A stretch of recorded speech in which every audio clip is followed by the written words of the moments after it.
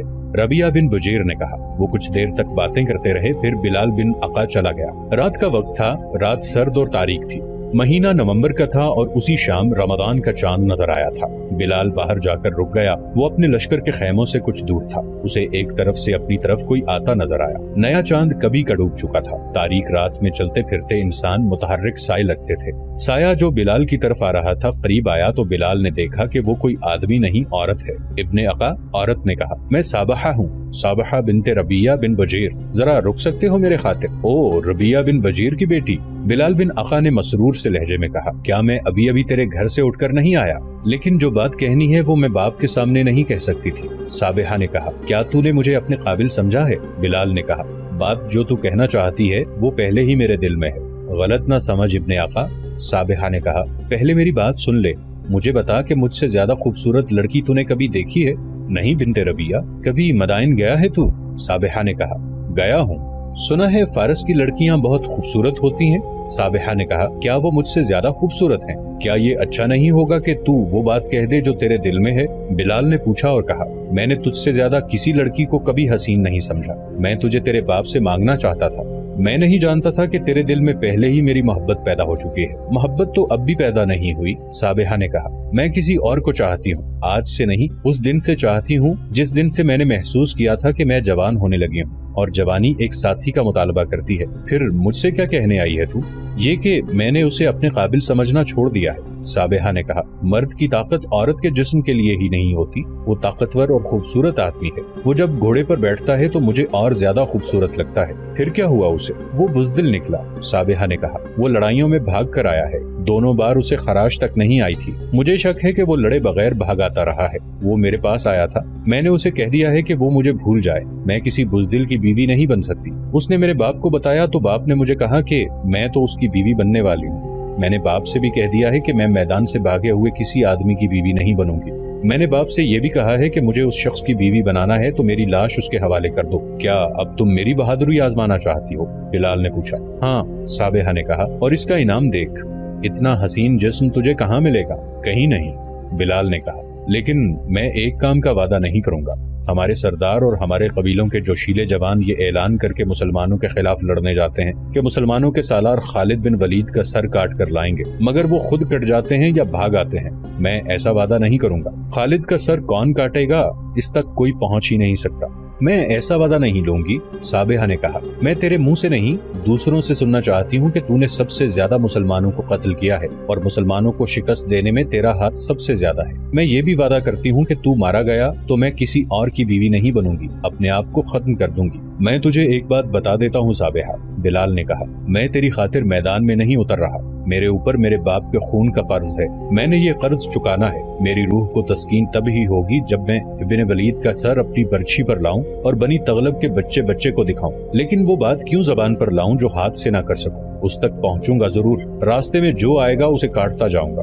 میں نے اپنا گھوڑا تبدیل کر لیا ہے، ہوا سے تیز ہے اور بڑا ہی طاقتور۔ میں تیری طاقت، تیزی اور پھرتی دیکھنا چاہتی ہوں۔ صابحہ نے کہا، اگر ایسا ہو تو مجھے ساتھ لے چل، مردوں کی طرح لڑوں گی، لیکن اگر تو نے پیٹھ دکھائی تو میری تلوار تیری پیٹھ میں اتر جائے گی۔